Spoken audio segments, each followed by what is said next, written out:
제가 자식을 키우기 때문에 저도 문 후보 아들 그 채용비리 문제는 여태 한마디도 안 했습니다. 저도 자식을 키우고 있기 때문에 2006년도에 제가 환경노동위원장을 했습니다. 그래서 한국고용정보원에 권재철 원장이 있을 때 내가 국정감사를 갔습니다. 그때 가가지고 아들의 채용비리를 여야 의원들이 따지고 들길래 내가 그런 이야기를 했어요. 그 아들 문제인데 너무 그러지 마라. 이해창 총재 때 병력 비리가 없었는데 그렇게 모질게 할 때 내가 참 보기 안 좋더라. 그 이야기 하지 말라고 그랬어요. 여태 내 언론이나 신문이나 방송에서 아들 채용비리 문제를 할 때 내가 그 한마디도 안 했습니다. 그런데 오늘인가 국민의당에서 아들이 아버지가 시켜가지고 아무데나 원서염을 해주겠다 이렇게 해서 했다는 뭐 녹취록이 있다. 그거 나오는 거 보고 내가 오늘 문 후보한테 점잖게 이야기를 한번 했습니다. 거짓말을 계속하게 되면 정말로 지도자 자격이 없다.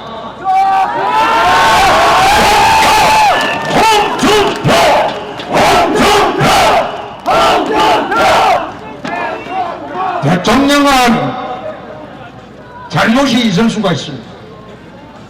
옛날에 YS도 국민 앞에 사과했고 DJ도 사과했고 노 대통령도 사과했고 이명박도 사과를 했습니다.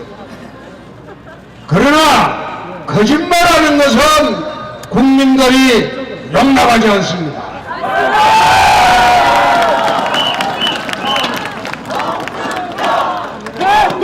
이제라도 우리나라 청년들이 얼마나 취업 절벽에 있습니까?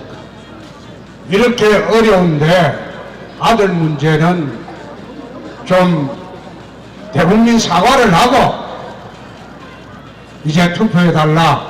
업소를 내가 잘못했다. 업소를 그래 하는 게 맞지 않느냐 나는 그런 생각입니다. 오늘 양화대교 위에 젊은 청년이 한 사람이 올라갔어요. 올라가가지고 사법시험 폐지하면 떨어져 죽는다. 그래서 내가 찾아가서 이야기를 했습니다. 홍준표가 대통령 되면 고시되어도 전부 부활하겠다. 이게 왜 그런가 하죠. 이 고시제도라는 게 고려시대 광종으로부터 우리나라에 1000년간 내려온 인재등용제도입니다. 이것을 노무현 정부 시절부터 시작해서 없애기 시작했어요. 없애가지고 부유층 자제들 그리고 판검사 자제들 이런 자제들만 들어가서 판검사를 대를 이어서 할 수 있게 로스쿨 제도를 도입했어요. 내가 그 도입할 때 검증이 반대했거든요. 이거 아니다. 저 같은 경우에는 저희 아버지는 돌아가시기 직전까지 현대조선소에 야간 경비원을 했어요. 그때 일당 800원 받았습니다. 그거 갖고 우리 가족이 74년도 울산에서 먹고 살았습니다.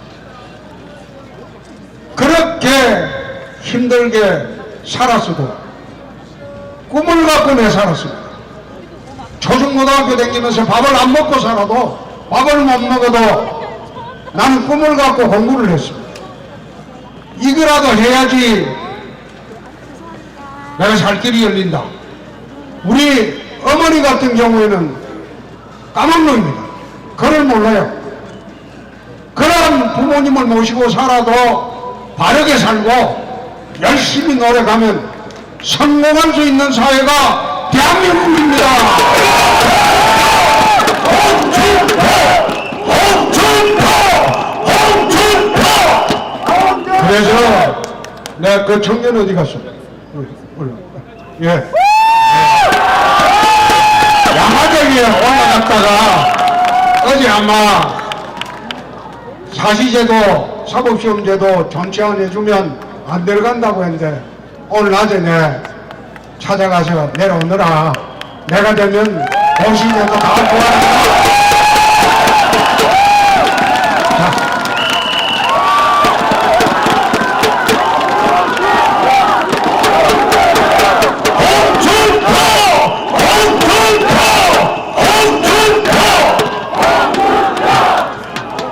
열심히 공부해요. 열심히 공부해. 내가 그 사업 좀 해줄게. 그래.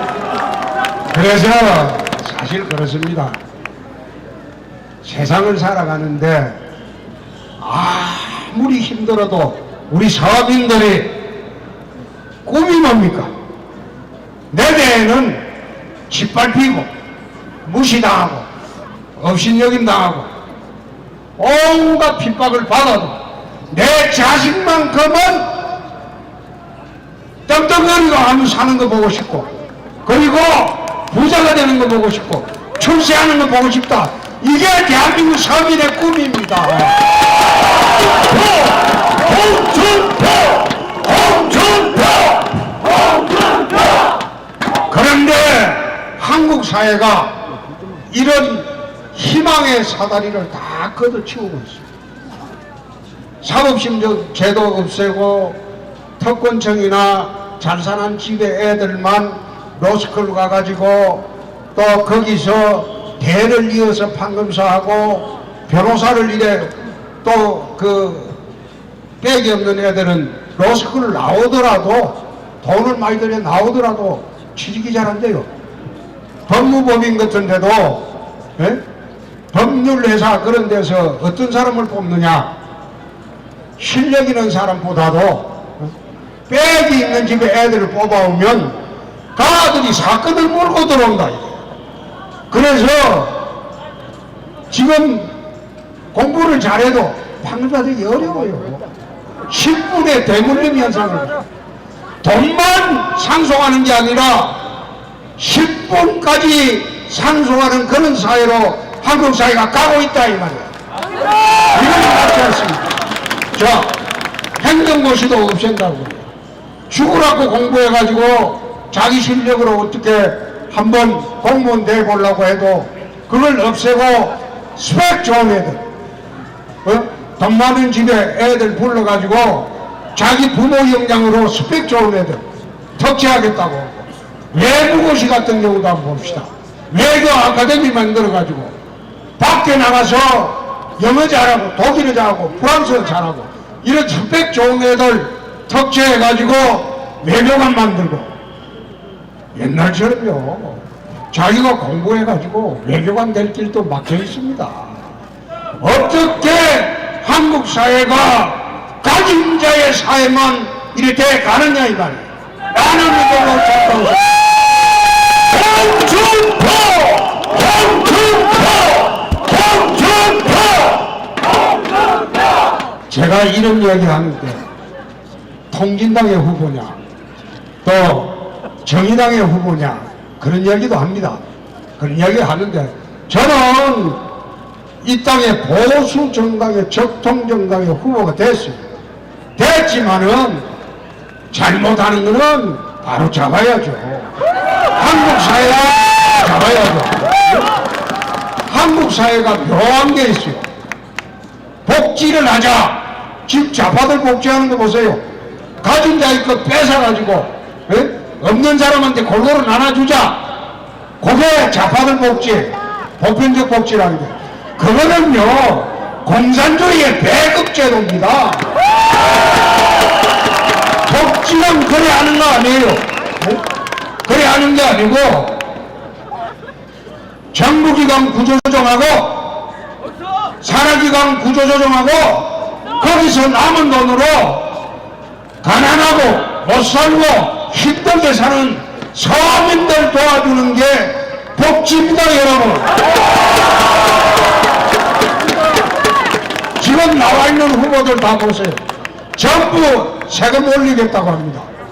세금 올려가지고 그걸 뺏어가지고 나눠주겠다는 거예요. 그게 옛날에 홍길동이가 하는 방식 아닙니까? 부자금 뺏어가지고. 홍길동이는 그 착한 홍길동이지. 그런데 얘들은 나쁜 놈 홍길동이야 하는 게. 그래가지고 아니 나는 어렵고 정말 힘들게 살아도 나 부자 정오하지 않습니다. 부자들 내가 TV 토론하면서 재벌들 정오해 살길래 내가 물어봤어요. 나는 이렇게 째지게 가난하고 죽을 고생을 하며 살아도 난 재벌이 참 부럽더라. 얼마나 부러워요. 돈이 그래 많으니까. 그런데 왜 재벌을 정오하느냐? 나는 그거 맞지 않다. 재벌이 열심히 해갖고 일자리 만들어주면 우리 서민들 일자리 생기고 부자가 밖에 나가서 돈 좀 써라 이거야. 돈을 써가지고 이 땅에 돈도로 만들어 달라 이거야. 5천원짜리 정부였지만 그게 시중에 돕니까? 시중에 한다고 전부 장롱 속으로 들어갔어. 장롱 속에 들어가서 현금 상속 수당이 됩니다. 사회가 그렇게 돌아가면 안 됩니다. 5만원짜리를 갖다가 나와서 펑펑 쓰게 만드는데 부자를 나는 부자를 사치해도 좋다. 외제차 하고 다녀라. 1년 12번 골프 쳐라. 해외 가라. 놀러 가라. 대신 돈을 펑펑 써라 이거. 그래야지 시중에 돈이 생기죠. 부자에게는 나는 기본적으로 자유를 준다. 세금만 철저히 내라. 나쁜 짓 하지 마라. 세금만 철저히 내고 나쁜 짓 하지 마라. 부자한테는 자유를 주는 게 복지다. 그런데 가난한 사람들은 자유를 주는 건 복지가 아니야. 굶어 죽는 자. 가난한 사람한테는 넘어지면 이렇게 세우고 신정불량자 되면 사면해서 다시 출발할 수 있게 해주고 그리고 서민 생계형 사면 진짜 먹고 살기 힘들어서 범죄 저지르는 경우가 있어요. 그런 경우 되면 내 대통령 되면 8.15 때 서민 생계형 그 범죄는 1000만 명을 내 사면하겠습니다.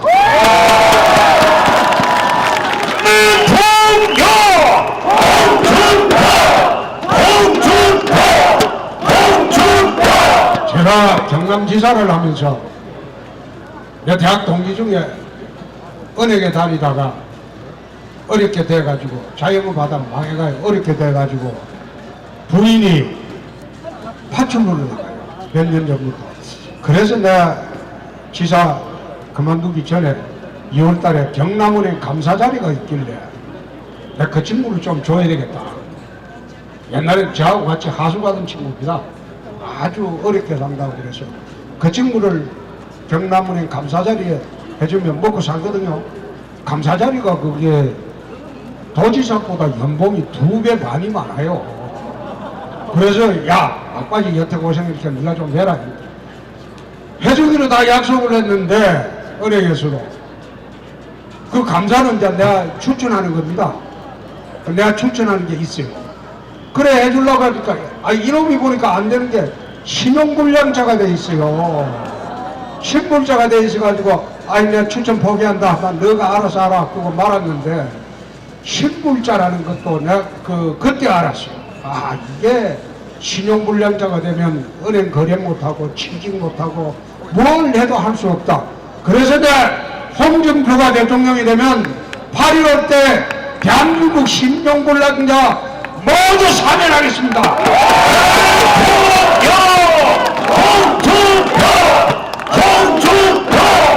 홍준표! 자, 신청 왔으니까 내가 청년 일자리 내가 이야기를 좀.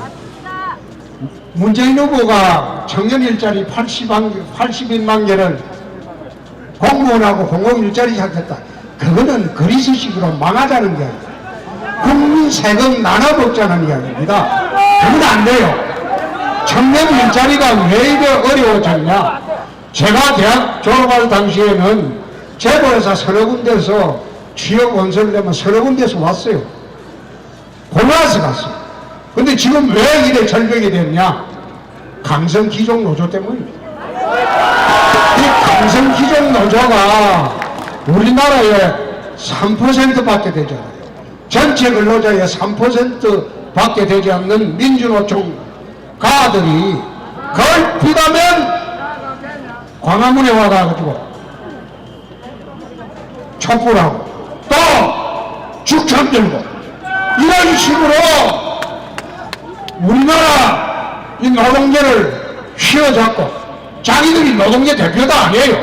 그래 하니까 기업들이 대기업이 수백 조의 사대 유보금을 투자를 하는 딱 쌓아놓고 투자를 하면 다들 좋은 일 시키고 걔들 보면 울산에 가보면 어느 회사에 가들 평균 연봉이 도지사 연봉하고 똑같아요. 1억에 1억 연봉이. 도지사 연봉이 1억밖에 안 됩니다. 1억 정도 되는데 근로자 평균 임금이 도지사 연봉하고 똑같아요. 그런데도 불구하고 매년 스트라이크를 해요. 그러니까 기업이 투자를 하겠습니까? 투자를 안 하고 청년 일자리가 점점 없어집니다. 자, 그럼 기업이 투자를 안 하면 어디로 가냐? 해외를 지금 해외 나가 있는 대한민국 기업이 2만 개 가량 됩니다. 해외에서 일자리 만드는 게 340만 개 일자리를 만들어놨어요. 근데 그 나가 있는 기업이 절반만 돌아와도 대한민국의 일자리가 몇 개 생깁니까? 150만 개. 그런데 그렇게 한 생각은 안 하고 또 다른 후보들 특히 문재인 후보나 뭐 철수는 내가 철이 없다고 보니까 안 나오는 게 내가 어린애 같다고 보니까 내 이야기 안 하겠습니다. 그 가만히 쳐다보면 법인세 높이자고 그래요. 그럼 우리나라 기업 삼성도 싱가포르로 가버립니다. 싱가포르로 가버립니다. 미국이 법인세 35%에서 15%로 세계 최저로 낮췄어요. 이제 모든 기업이 미국으로 들어갑니다. 미국으로 들어가면 우리나라 삼성도 한국에 있을 필요가 없어요. 한국에 왜 있습니까? 법인세 높여가지고 돈 뜯어먹으려고만 하고 매일 스트라이크 해가지고 기업도 못하게 하는 이 나라에서 왜 걔들이 노조편을 듭니까? 그거는요, 그 얹혀가지고 정치를 해왔기 때문에 아마 한국 정치인들 중에서 민주노총 잡겠다, 정교조 잡겠다, 종북 세력 잡겠다 하는 사람은 나밖에 없습니다.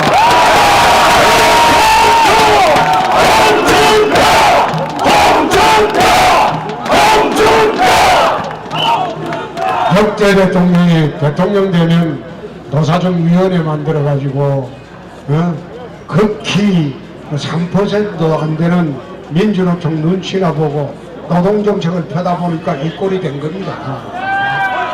그 사람들은요, 자기 자식한테 고용세습합니다. 고용세습하고 자기가 나가면 자식들 취직시키라고 다 그래 정해놨어. 그래 해놓고 청년들 일자리는 철저히 막은 거예요. 세상에 그걸 정치인들이 말을 못합니다. 민주노총 겁이 나니까. 그런데 저는 경남지사를 할 때 진주 어려운이 민주노총의 강성 조직에 전이되어 있어요. 이러면 노조가 딱 어려움을 장악하고 일은 하나도 아니에요. 그리고 돈이 어려우니까 월급은 꼬박꼬박 세금으로 줘야 되거든요. 그래 가다 보니까 14년 동안 걸핏하면 스트라이크하고 의사가 15세, 간호사가 150명인데 하루에 보는 환자가 220명 정도. 그러니까 간호사하고 그 직원의 한 명당 하나만 보는 거예요. 하나 보고 난 뒤에 그럼 뭐하냐?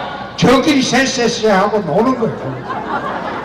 그걸 갖다가 도지사가 전임기사들이 세 사람이나 겁이 나서 손을 못 댔어. 그럼 내가 앉아서 정상화 할래 안 할래? 그러니까 정상화 못하겠다. 에라이 그럼 내가 없애버린다. 그랬다 없애버린다. 홍준표! 홍준표! 그걸 없애니까 어떤 현상이 일어났냐? 전국의 도립 어려움들이 다 정상화가 돼요. 야, 우리도 자꾸 땡깡 쥐고 스트라이크 하면 홍준표처럼 어려움이 없어질 수도 있다. 이래가지고 지금 전국 어려움들이 진주 어려움 갖고 본때를 한번 딱 보여버리니까 전부 정상화가 됐어요. 대통령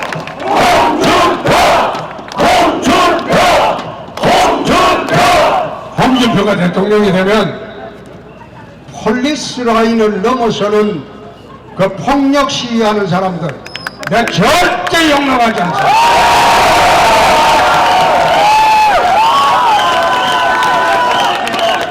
그렇게 해서 사회 기강을 바로잡겠습니다. 그리고 흉악범 제가 대통령이 되면 반드시 사형 집행하겠습니다.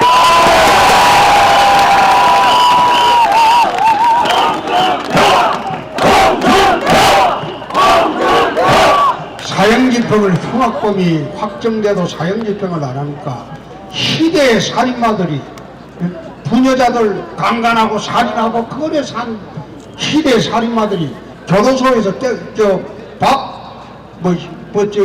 험하다고 투쟁하고 입자의짓 하고 있어. 내가 그 대통령 되면 바로 흉악범들은 사형 집행을 해서 진실을 바로잡겠습니다. 강력한 대통령 홍준표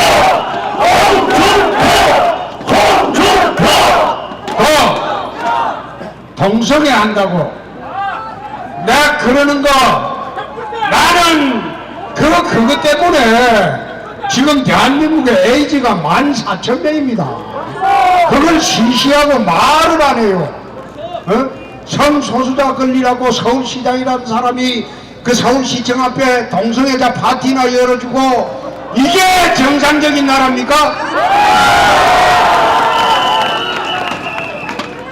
그런 거는요 진짜 하늘의 뜻에 반합니다. 그런 건 나 용서 안 해요. 그래서 이 대한민국의 질서를 바로잡아야 됩니다. 정상국가로 만들어야 된다. 자, 이거 신촌 왔으니까 청년 일자리 내 110만 개를 어떻게 만드냐? 강성 기종노조 때리잡으면 이거 무조건 만듭니다. 그리고 담배값 이거 이게 서민들이 담배를 많이 피우고 학생들이 또 속상하잖아요. 예? 그 보니까 취업도 안 되고 등록금은 비싸고 하숙집은 자꾸 돈 돌아 샀지. 학생들이 또 담배를 피워요. 그래서 내 담배값 이거 반드시 인하하겠습니다. 그리고 저 학생들 그 대출 받아가지고 나중에 그 졸업하고 못 갚는 돈 그 무이자 해준다고 했지? 그건 내 무이자를 해줄게.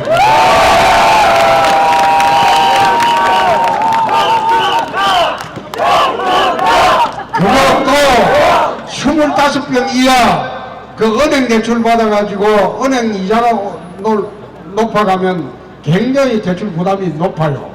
그래서 그것도 내가 이거 2%가 해도 된대요. 서민들한테 그래 해도 된대요. 그러니까 우리는 앉아서 신용불량자 사면하고 학자금 지원하고 다 하는데 내가 이 지난번 토론 때 문재인 후보한테 반값 등록금 한다고 공약했죠? 그럼 내가 그 이야기를 해봤어요. 문 후보, 네가 대통령 비서실장 할 때 그때 등록금 2배 올린 거 아나? DJ 노무현 때 등록금을 2배로 올렸어요. 그래가지고 등록금이 오르고 난 뒤에 이명박 대통령 왔을 때 3%로 못 올리게 억제를 했잖아요.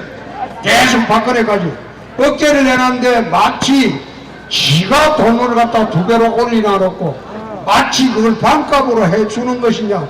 그럼 엉터리 같은 거짓말 공약을 하고, 아이, 너 그때 2배로 올렸다. 그러면 그때 올린 거 잘못했습니다 하고 환원하겠습니다. 이렇게 공약하는 게 안 맞나? 그러니까 그 말을 안 해요. 그래서 내가 이 청년들한테 내가 그런 얘기 했어요. 여기 젊은 사람들 신촌에 가서 많이 오고 있는데 내가 너희들 롤 모델이다. 내가 너희들 롤 모델이다. 내가 참 이 세상에서 이수신 장군, 세종대왕, 모든 사람이 정치인들이 다산 정량용 다 존경한다 해도 나는 그래도 내 까막눈 엄마가 이 세상에 제일 존경스럽다. 자기가 굶어가면서 자식한테 밥 먹여주고 빚내가지고 뼈가 빠지기도 고생하면서 자식 공부시키려고 하고, 예? 세상에 그렇게 고마운 사람이 어디 있습니까? 예?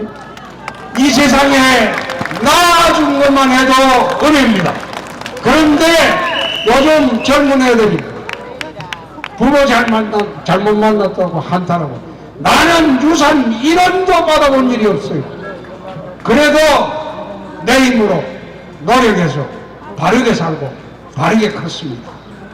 그렇게 사는 것이, 꿈을 갖고 사는 것이 이 젊은이들이지. 젊은이들이 헬조선이라고 하고 이 대한민국을 지옥 같다고 하고 그렇지 않습니다. 나도 국회의원 돼서 세계로 돌아다니봤는데 대한민국만큼 살기 좋은 나라가 없어요.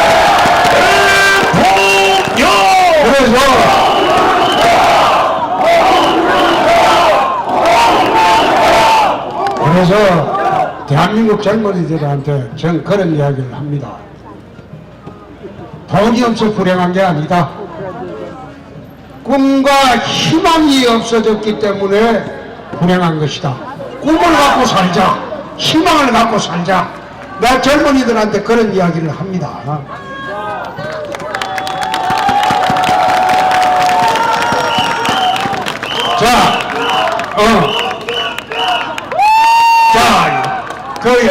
야가 내 아들입니다.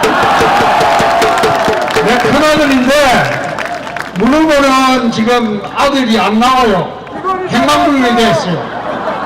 그거 아마 지명수배 한번 해야 될 것 같아. 근데 내 아들은 이 세상에서 홍준표를 제일 존경합니다.